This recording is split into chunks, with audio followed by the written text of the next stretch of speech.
प्रकारचे प्रश्न विचारले जातात विरामचिन्हावरती. विरामचिन्हावरती 2-3 प्रकारचे प्रश्न विचारले जातात. कसे विचारले जातात सांगतो. पहिला प्रश्न दिला जातो की एक विरामचिन्ह अशी दिलेली असतात किंवा असं एक चिन्ह दिलेलं असतं आणि त्याला प्रश्न विचारला जातो की खाली दिलेल्या विरामचिन्हाचे नाव काय, असा प्रश्न विचारला जातो. त्यानंतर दुसरा प्रश्न असतो की एक नाव दिलेलं असतं. कसं दिलेलं असतं? अपूर्ण विराम. खाली दिलेले विरामचिन्ह पर्यायात ओळखा आणि इथं खाली पर्याय दिलेले असतात. असं तर आपल्याला ते अपूर्ण विराम बरोबर ओळखता आला पाहिजे. तिसरा प्रश्न विचारला जातो, एक वाक्य देतात, खाली दिलेल्या वाक्यामध्ये कोणते विरामचिन्ह द्यायचे राहिले आहे, असा प्रश्न विचारला जातो. तो आणखी एक प्रश्न विचारला जातो, वाक्य देतात आणि खाली दिलेल्या वाक्यामध्ये कोण कोणती विरामचिन्हे येतील, असा प्रश्न विचारला जातो. आणि मग याच्यावरती आपल्याला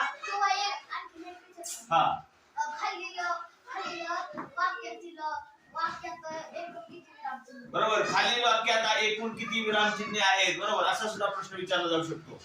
आणि मग याचं उत्तर देण्यासाठी आपल्याला ह्या सगळ्या विरामचिन्हाची माहिती हवी पाहिजे.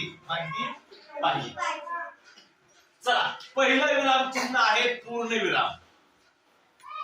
पूर्णविराम म्हणजे असा वाक्याच्या शेवटी येतो पूर्णविराम, पण सगळ्याच वाक्याच्या शेवटी पूर्णविराम येत नाही. आता कोणकोणत्या वाक्याच्या शेवटी पूर्णविराम येतो आणि कोणकोणत्या वाक्याच्या शेवटी पूर्णविराम येत नाही ते आपण बघूया. जे वाक्य, लक्ष द्या, जे वाक्य प्रश्नार्थी वाक्य आहे त्या वाक्याच्या शेवटी पूर्णविराम येत नाही. पूर्णविरामची माहिती बघतोय आपण. प्रश्नार्थी वाक्याच्या शेवटी पूर्णविराम येत नाही. प्रश्नार्थी वाक्याच्या शेवटी पूर्णविराम येत नाही. त्यानंतर दुसरं, उद्गारार्थी वाक्यामध्ये जर लक्ष द्या हे वापरायचं आहे. उद्गारार्थी जे वाक्य आहे, काल शिकवले मी,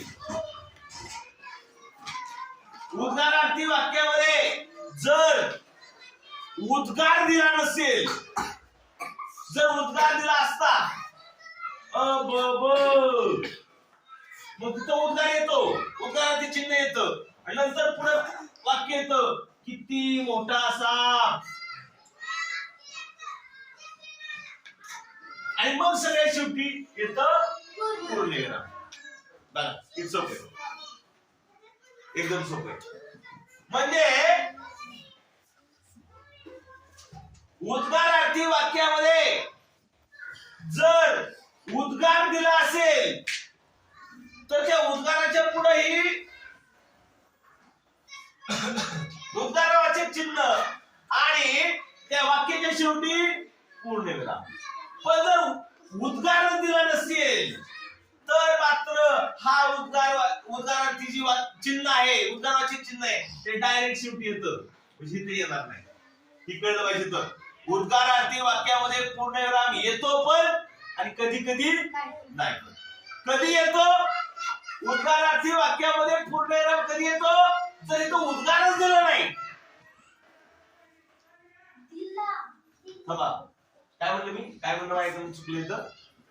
पूर्णविराम कधी येतो सांगतोय मी. जर उद्गार दिला तर त्याच्या पुढे उद्गारवाचक चिन्ह आणि शेवटी पूर्णविराम. आणि उद्गार दिलाच नाही तर हा उद्गारवाचक चिन्ह डायरेक्ट शेवटी. हे पूर्णविरामच्या वाक्यामध्ये हे लक्षात ठेवलं पाहिजे आपण. आता बघूया वाक्य, बघूया. साधी वाक्य असतात. साधी वाक्य, होकारार्थी वाक्य, नकारार्थी वाक्य, आज्ञार्थी वाक्य, या वाक्याच्या शेवटी पूर्णविराम येतो. पण आपण चेक करायचं की त्याच्यामध्ये प्रश्नार्थी वाक्य तर नाही ना. एखादं प्रश्नार्थी वाक्य जर नाही ना, प्रश्नार्थ वाक्य जर असेल तर त्या शेवटी काय येणार आहे? प्रश्नचिन्ह येणार आहे. साधी वाक्य असतात. मी गावाला गेलो,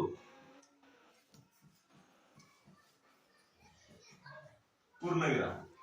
वाक्याच्या शेवटी येतो फक्त पूर्णविराम, आधी मध्ये येत नाही. राम आंबा खाणार नाही, ही आहे नकारार्थी वाक्य. नकारार्थी वाक्याच्या शेवटी सुद्धा पूर्णविराम येणार आहे. त्यानंतर आज्ञार्थी वाक्य, तू अक्षर नीट काढ. तू किंवा नाव टाकू आपण, काय टाकू? गायत्री. गायत्री अक्षर नीट काढ, हे आज्ञा आहे. काय आहे? आज्ञा दिली. हे तर येणार पूर्ण येणार. कळलं? कळलं का? आणखी पूर्ण येणार. पुढे मगाशी सांगितलं इथं छान. इथं येणार बोला उद्गाराच्या चिन्ह. बरोबर बरोबर आहे. छान हा एक उद्गार आहे, मनातून आला म्हणजे त्या ठिकाणी उद्गाराचे चिन्ह आलं आणि त्याच्या पुढे जे येणार आहे, लक्ष दे, लक्ष दे ना, त्याच्या पुढे जे वाक्य आहे त्या वाक्याच्या शेवटी पूर्ण येणार आहे. छान चित्र, सुंदर अक्षर आहे. छान सुंदर अक्षर आहे. किती येणार? पूर्ण येणार. किंवा छान किती सुंदर अक्षर आहे, तरी तो पूर्ण येणार. ह्या दोन गोष्टी आपल्याला, एवढ्या गोष्टी आपल्याला माहित पाहिजेत पूर्णविरामच्या. आणखी एक पूर्णविराम आहे, ती मी तुम्हाला अवतरण चिन्हाच्या वेळेस सांगतो. पूर्णविराम आणखी कुठे येतो. चला आता स्वल्पविराम. स्वल्पविराम बघूया. स्वल्पविराम म्हणजे ज्या वेळेस यादी करतो आपण, यादी बघा, यादी करतो आपण. याद्यामध्येच करतो. पक्ष्यांची यादी, प्राण्यांची यादी, फळांची यादी, फुलांची यादी, त्यानंतर धान्याची यादी, किराणा सामानाची यादी, वस्तूंची यादी. त्या यादीच्या मध्ये मध्ये स्वल्पविराम येतो. कुठली यादी असू द्या, किंवा वाक्यात जरी यादी आली, वाक्यात जरी यादी आली तरी तो स्वल्पविराम. आता आपण यादी करायला लागलो. शेजारी गहू, स्वल्पविराम. स्वल्पविराम येणार. तांदूळ, स्वल्पविराम. ज्वारी, स्वल्पविराम. बाजरी, स्वल्पविराम. आणि शेवटी जर आणखी एकच सांगायचं असेल, आणि बाजरी आणि काय राहिलं? डाळ. आणि शेवटी येणार पूर्ण. यादी संपली की काय येतं? पूर्ण.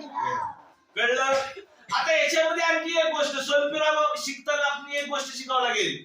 ज्यावेळेस आपण ही यादी तयार करतोय, तर यादी करताना जे शेवटचं आहे त्या शेवटच्या पाठीमागून पूर्णविराम येतं. पण ह्या बोललो बाई, मी लय महत्वाचं सांगतो. महत्वाचं सांगत असतं मध्ये बोलायचं. ही शेवटची जी दोन आहेत, त्या दोन्हीच्या मध्ये जर आपण दुसरा एखादा काही शब्द जर टाकत असेल, कोणता? गहू, तांदूळ, ज्वारी, बाजरी व डाळ, किंवा गहू, तांदूळ, ज्वारी, बाजरी आणि डाळ, त्यावेळेस जर तो दुसरा शब्द टाकत असेल वेगळा, व आणि आणखी असं, तर इथं येणार स्वल्पविराम येणार नाही. डायरेक्ट तो शब्द येणार. बघा नीट लक्ष द्या, समजून घ्या सगळे. गहू, तांदूळ, ज्वारी, बाजरी आणि इथं आणि आलाय. हे लक्ष दे ना, माझ्याकडे तिकडे काय बघतो? काय काय करतोय तू? बघू काय करतोय. काय काय काय काय चाललंय काय तुझं? माझ्याकडे बघ की जरा, माझ्याकडे बघ, बघ जरा माझ्याकडे बघ. हो बाहेर गहू, तांदूळ, ज्वारी, बाजरी आणि हा शब्द आला त्यामुळे इथला स्वल्पविराम हे घेऊन गेला तो आणि इथला स्वल्पविराम लिहायचाच नाही. कळलं? आणि तर काय येणार शेवटी? आता वाक्यामध्ये जर अशी यादी आली तर काय करायचं? बघा एकदम सोपं आहे, काही अवघड नाही. चला,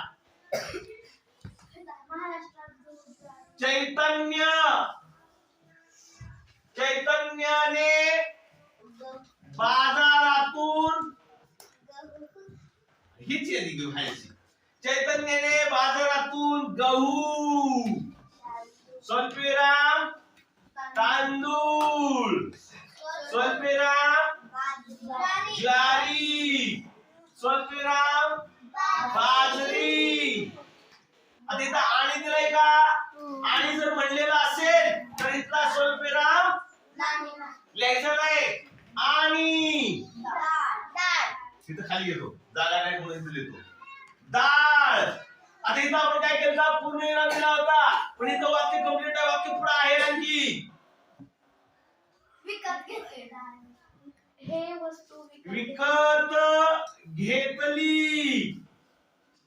आणि मग येणार इथं पूर्णविराम.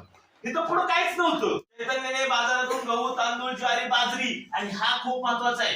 इथं आणि आलेलं आहे, व येतं कधी कधी, त्यावेळेस इथं स्वल्पविराम येणार नाही. असंच एक वाक्य आणखी घेऊया यादीचं. झाडावर पोपट, स्वल्पविराम मोर आणि तिघांची यादी करायची आपल्याला. असं गृहीत धरूया, तिघांची यादी करायची. पोपट, मोर आणि जर इथं किंवा व द्यायला घेतलं स्वल्पविराम कायम व चिमणी बसले होते.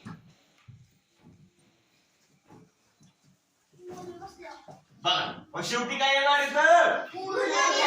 पूर्णविराम. इथं आला स्वल्पविराम, एकच स्वल्पविराम आला.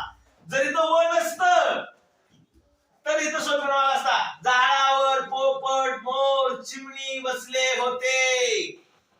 पण ह्या वनी हा स्वल्पविराम खाऊन घेतला. बघा किती सोपं आहे. स्वल्पविराम एकदम सोपं आहे. कळलं? त्यानंतर पुढलं अर्धविराम. एकदम सोपं आहे अर्धविराम. अर्धविराम एकदम सोपं आहे, नीट समजून घ्या, काहीच अवघड नाही. आता अर्धविराम म्हणजे काय? एक वाक्य असतं तर सांगतो, वाक्य लिहून देतो डायरेक्ट.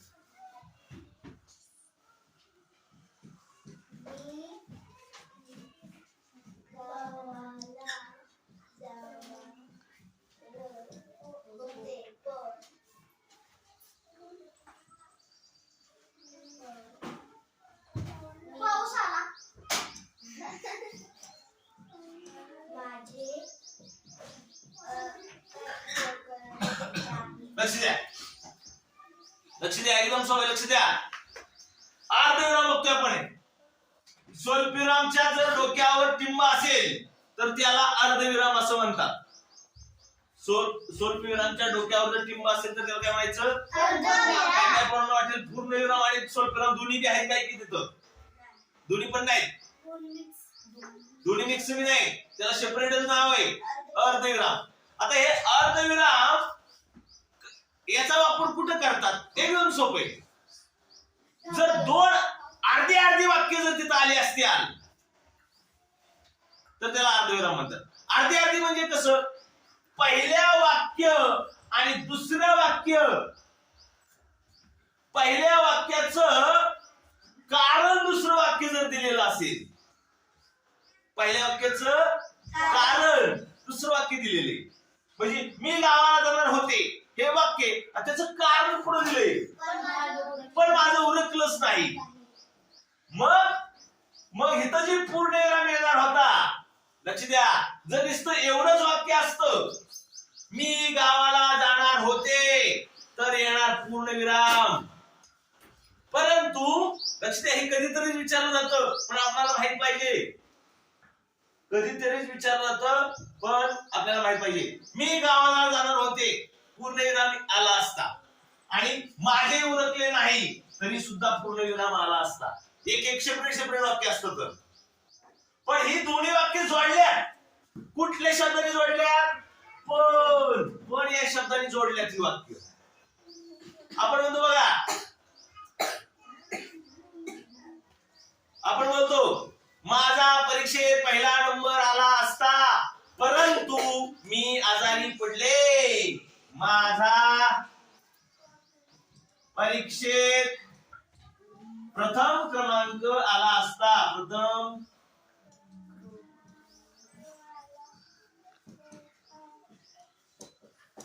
परंतु मी आजारी पडले. आता बघा लक्षात, या ठिकाणी काय झालंय?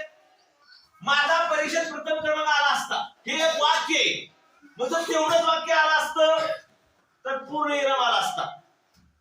परंतु या शब्दाने दुसरं वाक्य पहिल्या वाक्याला जोडले.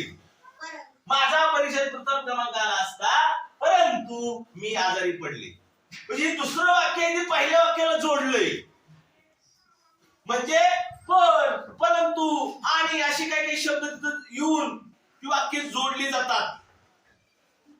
आणि मग त्यावेळेस पहिल्या वाक्याच्या शेवटी अर्धविराम देतात आणि शेवटी पूर्णविराम देतात. तुम्हाला प्रश्न विचारला जातो, असे वाक्य विचारले जातात. आता इथं सुद्धा माझ्या परीक्षेत प्रथम क्रमांक आला असता परंतु मी आजारी पडले. म्हणजे हे दुसरं वाक्य जे आहे ते पहिल्या वाक्याला जोडले आणि मग पहिल्या वाक्याच्या शेवटी अर्धविराम आणि शेवटी पूर्णविराम. समजलं? बरोबर. ढग गरजत होते पण पाऊस पडला नाही. या ठिकाणी हे दोन्ही वाक्य आहेत. नुसतं एकच वाक्य असतं तर पूर्णविराम आला असता. पण हे दोन्ही वाक्य एकमेकाला जोडल्या कुठल्या शब्दाने? पण या शब्दाने जोडल्या. म्हणून पहिल्या वाक्याच्या शेवटी अर्धविराम आणि वाक्याच्या शेवटी प्रश्न विचारला जातो. सर, मी बस पकडण्याचा खूप प्रयत्न केला पण गाडी सुटून गेली. परंतु बस सापडली नाही. बरोबर बरोबर. ही समजलं पाहिजे अर्धविरामचा वापर. कळलं का? चला त्यानंतर पुढं तिथलं शेवटचं ध्यान ठेवायचं. पूर्णविराम नाही तर तिथलं मधलं ध्यान ठेवायचं आणि शेवटचं ध्यान नाही ठेवायचं तुम्ही. तर शेवटी सुद्धा पूर्णविराम आला पाहिजे. कळलं का? चला पुढे आहे अपूर्ण विराम. बघा अपूर्ण तर सगळ्यात सोपे. फक्त ते ध्यानात आलं पाहिजे अपूर्ण विराम कशाला म्हणतात आणि ते कधी द्यायचं. ते एकदम सोपे, काहीच अवघड नाही. अपूर्ण विराम म्हणजे पूर्ण विराम सारखाच पण पूर्ण विरामच्या वर आणखी एक टिंब असतो त्याला म्हणायचं अपूर्ण विराम. अपूर्ण विरामचा अर्थ होतो आणखी माहिती अपूर्ण आहे, त्याच्या पुढे आणखी माहिती आहे. म्हणजे कसं? लक्ष द्या.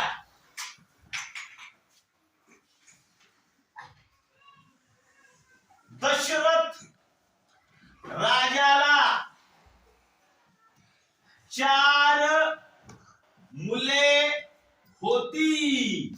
आता हे वाक्य आणि मग ह्या वाक्याच्या शेवटी साधं वाक्य पूर्ण विराम आला पाहिजे, है की नाही?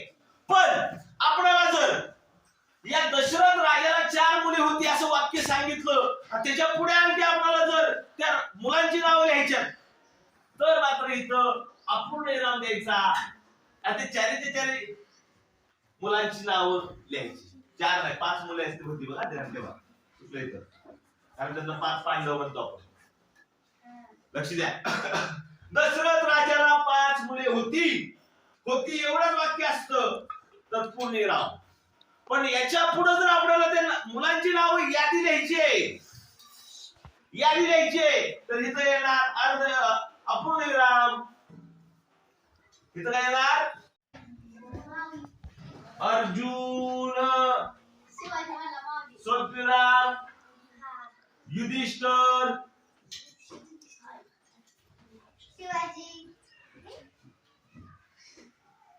स्वल्पविराम भीम स्वल्पविराम नकुल स्वल्पविराम आणि सहदेव. जर इथं आणि लिहायचं असेल तर हा स्वल्पविराम निघून जाईल आणि पूर्ण विराम. सगळ्यात शेवटी पूर्ण विराम. वाक्याचं शेवट संपलं की पूर्ण विराम द्यायचंय. जर इथं जर आणि लिहायचं असेल तर हा निघून जाईल, व लिहायचं असेल तर निघून जाईल हा स्वल्पविराम. बघा लक्ष द्या. बघा दशरथ राजाला 5 मुले होती.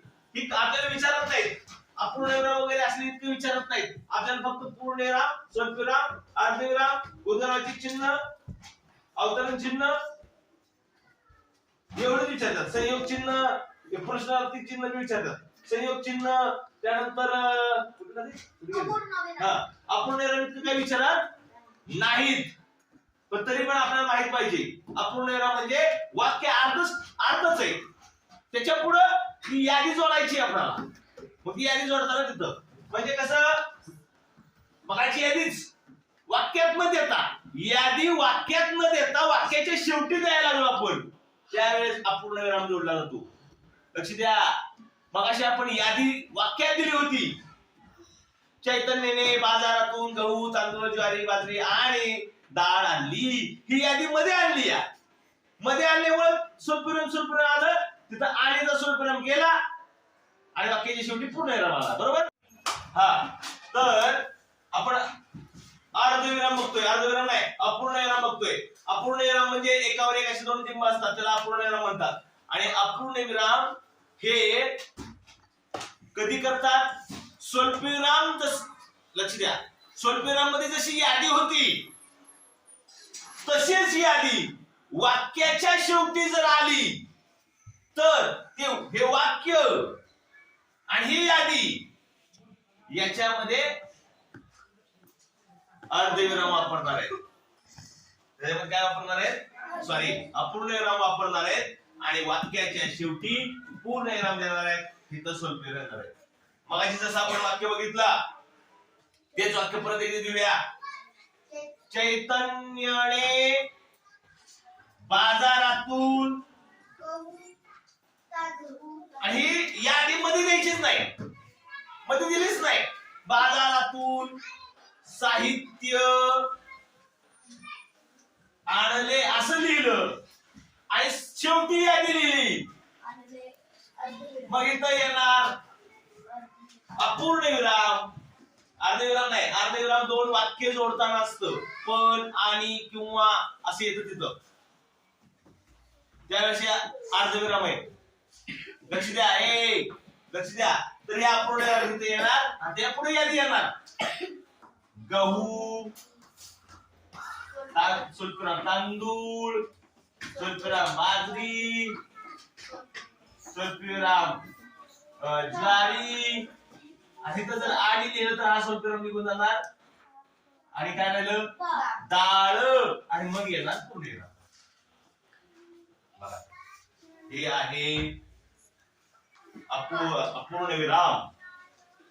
बघा अपूर्ण विरामची वाक्य हे आपल्याला विचारलं जातं, अर्धविराम विचारलं जातं. त्यानंतर आपल्याला बघायचंय प्रश्न, प्रश्नचिन्ह. प्रश्नचिन्ह एकदम सोपं आहे, आपण तर काल शिकलोय.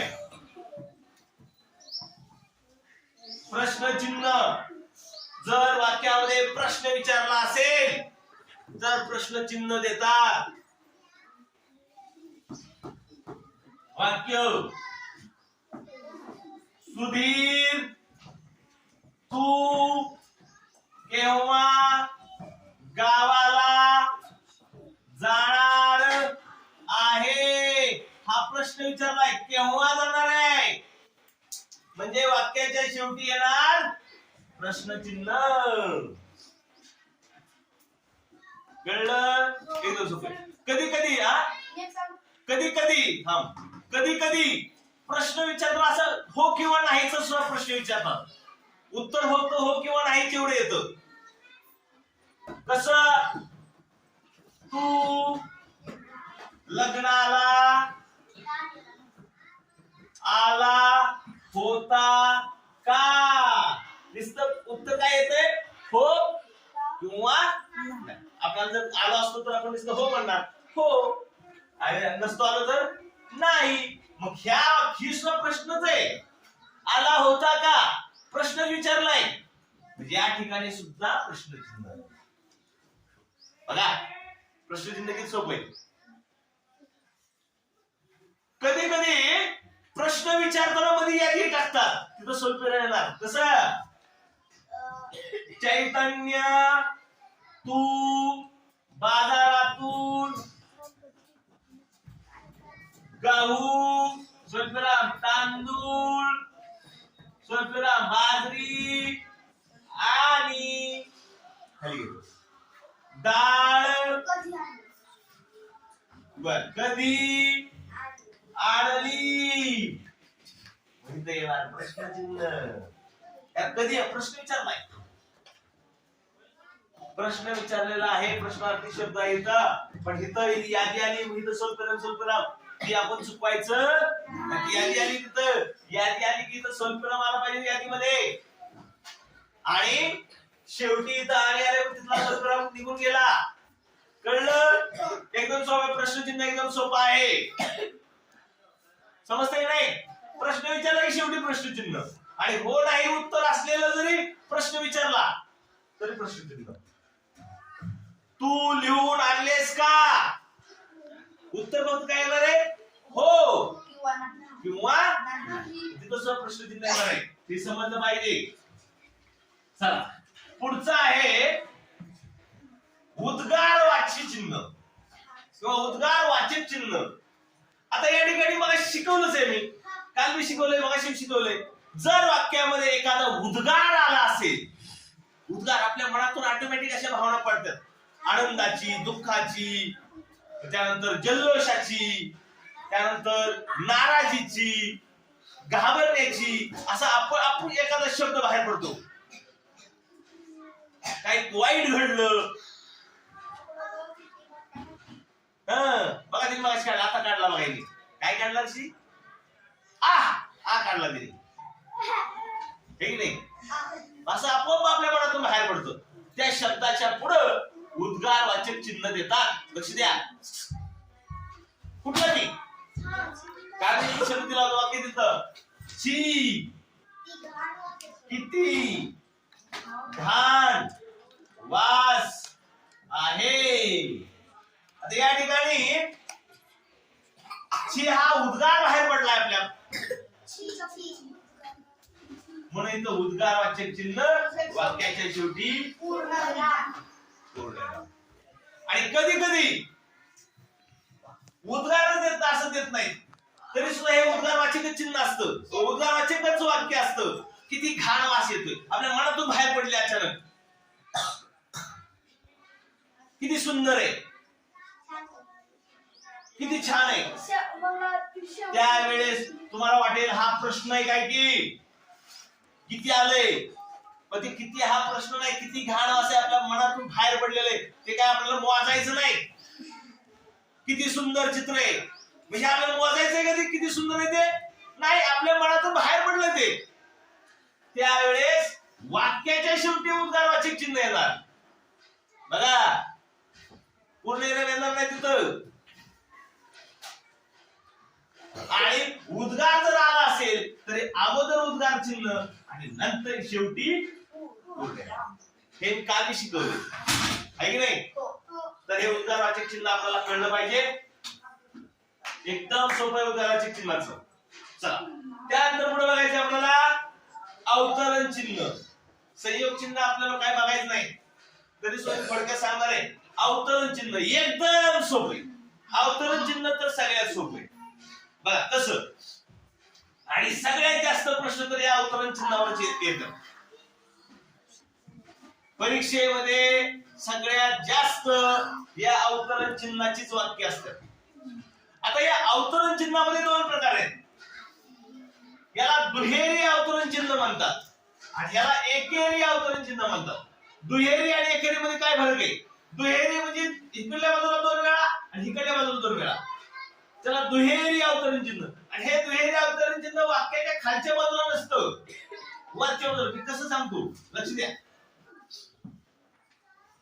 आता हे कधी वापरतात ते मी सांगतो अगोदर, आणि नंतर कुठं वापरायचं सांगतो.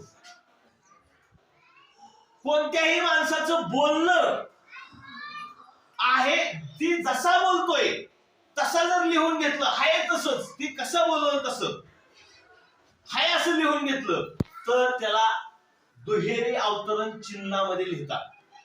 म्हणजे कसं बघा, जी त्याने जसं बोलेल तसे आहे तसंच. कसं? राम म्हणाला, काय म्हणाला?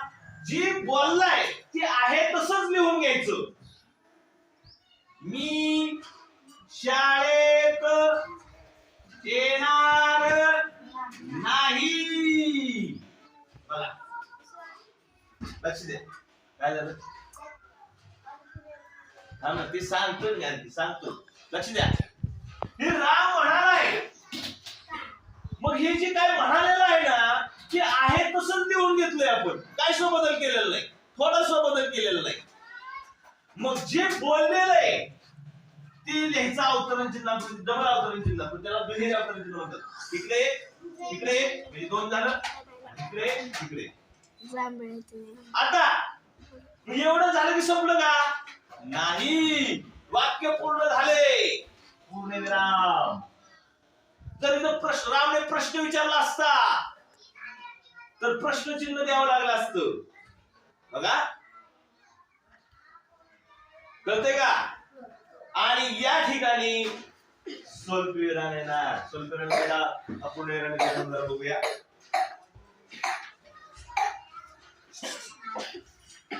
खूप तरी जरा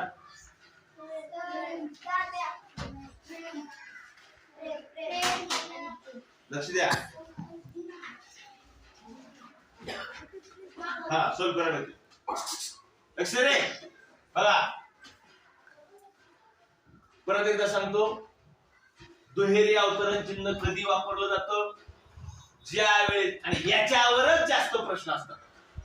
प्रत्येक पेपर मध्ये एक तरी वाक्य याच्यावरती असतं. असं वाक्य देतात आणि विचारतात खाली दिलेल्या वाक्यामध्ये कोणकोणती विरामचिन्ह येतील. आणि आपल्या परीक्षेत सुद्धा विचारतात, एक वाक्य देतात, खाली दिलेल्या वाक्यामध्ये योग्य विरामचिन्हाचा वापर करा, असा प्रश्न विचारला जातो. एकदम सोपं आहे. ज्या वेळेस कोणत्याही व्यक्तीचं बोलणं आहे तसंच लिहिलं जातं, त्यावेळेस जे बोलणं आहे ते बोलणं या दुहेरी अवतरण चिन्हामध्ये मांडतात, लिहितात. आता उदाहरणार्थ एखादा म्हणला चैतन्य काय? आदित्य म्हणाला. आता काय म्हणाल? तिथं स्वल्पविराम देऊन टाकायचं, लगेच स्वल्पविराम देऊन टाकायचा. आणि काय म्हणालाय ती लिहायचं ह्या दुहेरी अवतरण चिन्हामध्ये. काय म्हणाला? काय मी म्हणू देते मी? मला डान्स मध्ये भाग घ्यावयाचा आहे. आणि वाक्याच्या शेवटी येणार पूर्णविराम, आणि त्याच्या लागून असे अवतरण चिन्ह कंप्लीट येणार. हे अवतरण चिन्ह चालू झालं आणि ते बोलणं सगळं संपलं की हा अवतरण चिन्ह लिहून टाकायचं, पूर्ण करून टाकायचं. नाहीतर काय का एवढंच लिहितात आणि हे तर लिहायला नाही, पूर्णविराम लिहितात. म्हणजे आपल्याला त्याचा अर्थ असा होतो की आणखीच पुढे काहीतरी बोललाय, पण ती लिहिलंच नाही, पण तिथं लिहून टाकायचे, अवतरण चिन्ह कंप्लीट करून टाकायचं. कळलं का? आता कधी कधी हे वाक्य जी म्हणालेला जो आहे, काय म्हणालाय ते जर प्रश्न विचारला असेल पुढं, तर मग शेवटी प्रश्नचिन्ह येतं. कसं बघा, लक्ष दे.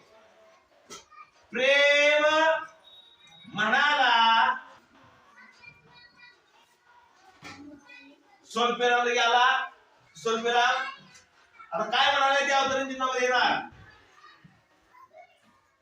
काय म्हणाला? मी कोणत्या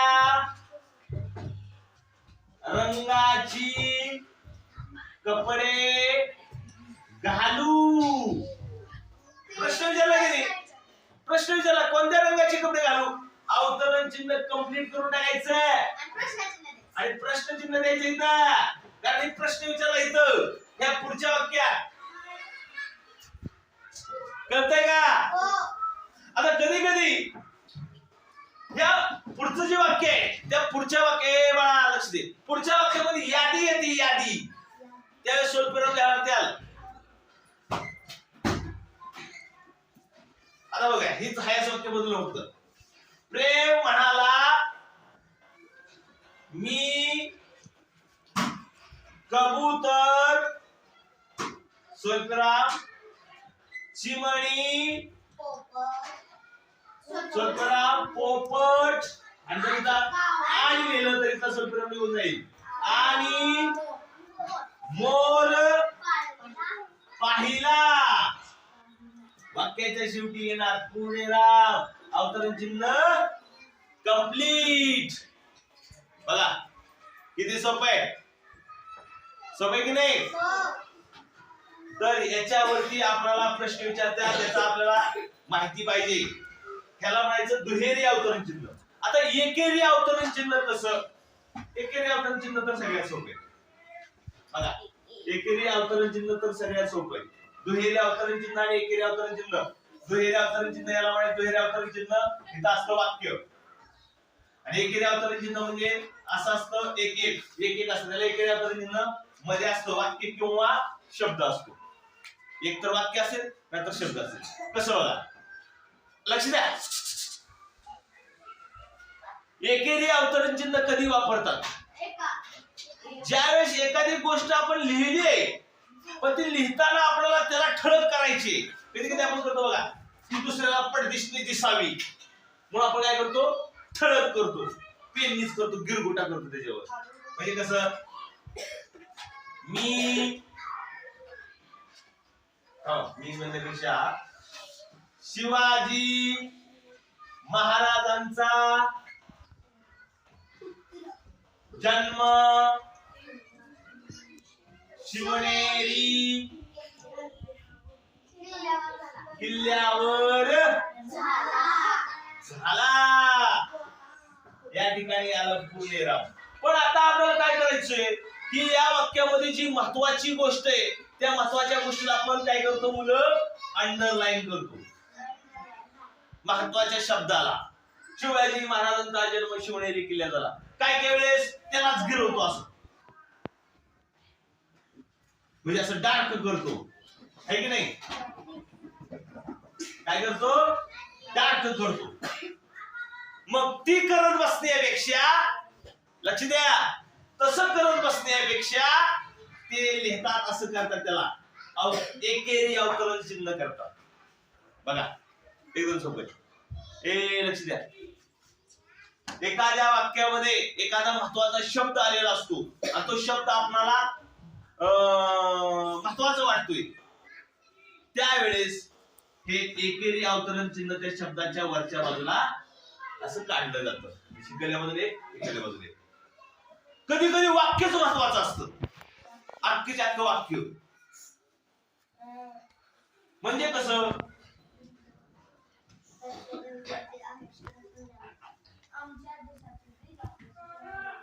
हा बरोबर. आमच्या देशाचे ब्रीद वाक्य सत्यमेव जयते आहे. आता याच्यामध्ये महत्वाचं काय आहे? सगळ्यावर नाही करायचं अवतरण चिन्ह, एकेरी अवतरण चिन्ह. जे वाक्याच्या शेवटी पूर्णविरामाला सत्यमेव जयतेच महत्वाचं आहे. मग आपण काय करत असतो पुस्तकामध्ये वगैरे असं खाली रेष मारतो आपल्या लक्षात राहावं म्हणून. मग जे लक्षात राहावं म्हणून रेष मारत असतो ना, त्याच्या असं वरच्या बाजूला एकेरी अवतरण चिन्ह केलं जातं. कळालं? कळालं का? चला परत एकदा संयोग चिन्ह काय तुम्हाला इतकं महत्वाचं नाही तरी सुद्धा मी तुम्हाला सांगतो, थोडक्यात सांगतो, जास्त नाही. ज्या वेळेस वाक्यामध्ये दोघांपैकी एक गोष्ट घडत असते, दोघांपैकी एक म्हणजे कसं? चला मी म्हणतो मी किंवा आई, आई लिहूया. आई गावाला जाताना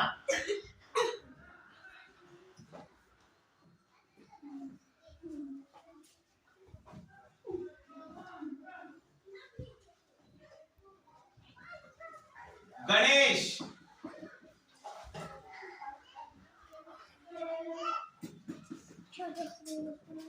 सुरेश, यापैकी एकाला घेऊन जाणार आहे. बघा.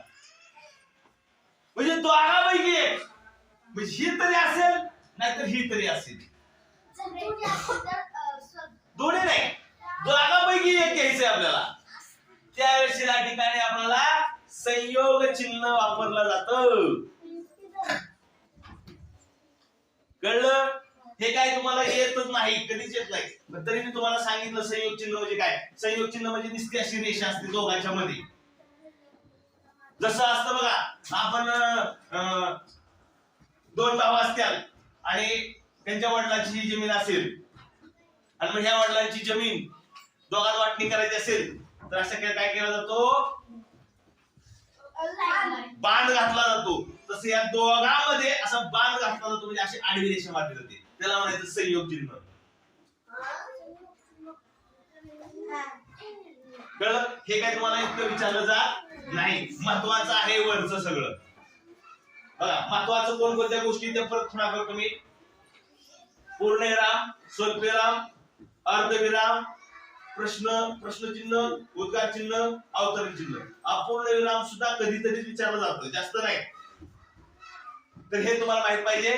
पूर्णविराम वाक्याच्या शेवटी साधं वाक्य पाहिजे, पण स्वल्पविराम यादी दिलेली असेल तर यादीमध्ये, अर्धविराम दोन वाक्य पण किंवा परंतु अशा शब्दाने जर दोन वाक्य एकत्र येत असतील तर त्या दोन्ही वाक्याच्या मध्ये हे अर्धविराम वापरलं जातं. अपूर्णविराम वाक्य दिलं जातं आणि वाक्याच्या शेवटी यादी जोडलेली असते, त्यावेळेस वाक्य आणि यादीच्या मध्ये अपूर्णविराम लिहितात आणि यादी संपली की पूर्णविराम देतात. प्रश्नचिन्ह, प्रश्न विचारला असेल तर प्रश्नचिन्ह, उद्गारवाचक चिन्ह, उद्गारार्थी वाक्य असेल आणि त्यामध्ये उद्गार असेल तर त्या उद्गाराच्या पुढे उद्गारवाचक चिन्ह देतात आणि वाक्याच्या शेवटी पूर्णविराम देतात. जर त्यामध्ये उद्गार दिलेला नसेल पुढे, पण ती उद्गारवाचक वाक्य असेल तर वाक्याच्या शेवटी डायरेक्ट उद्गारवाचक चिन्ह देतात. आणि अवतरण चिन्ह, याला म्हणायचं दुहेरी अवतरण चिन्ह, याला म्हणायचं एकेरी अवतरण चिन्ह. दुहेरी अवतरण चिन्ह ज्या वेळेस एखाद्या व्यक्तीचं कुठल्याही बोलणं आहे तसं लिहिलेलं असतं त्यावेळेस ते दुहेरी अवतरण चिन्ह देतात. पण देताना जो कोण म्हणालेला आहे, जय म्हणाला, त्या म्हणाला याला स्वल्पविराम, नंतर इथं डबल अवतरण चिन्ह चालू झालं. ते जो काय बोलतोय ते सगळं बोलून झाल्यानंतर दुहेरी अवतरण चिन्ह कंप्लीट. वाक्य जर प्रश्नार्थी असेल तर प्रश्नचिन्ह, वाक्य जर साधा असेल तर पूर्णविराम, वाक्य जर उद्गाराचे असेल तर उद्गारवाचक चिन्ह, यादी जर दिली असेल मध्ये तर स्वल्पविराम. कळलं? आणि एकेरी चिन्ह, एकेरी अवतरण चिन्ह म्हणजे एखादी गोष्ट आपल्याला महत्वाची आहे त्याला खाली अंडरलाईन करायची, तर ते अंडरलाईन न करता एकेरी अवतरण चिन्हामध्ये लिहितात. समजलं? चला.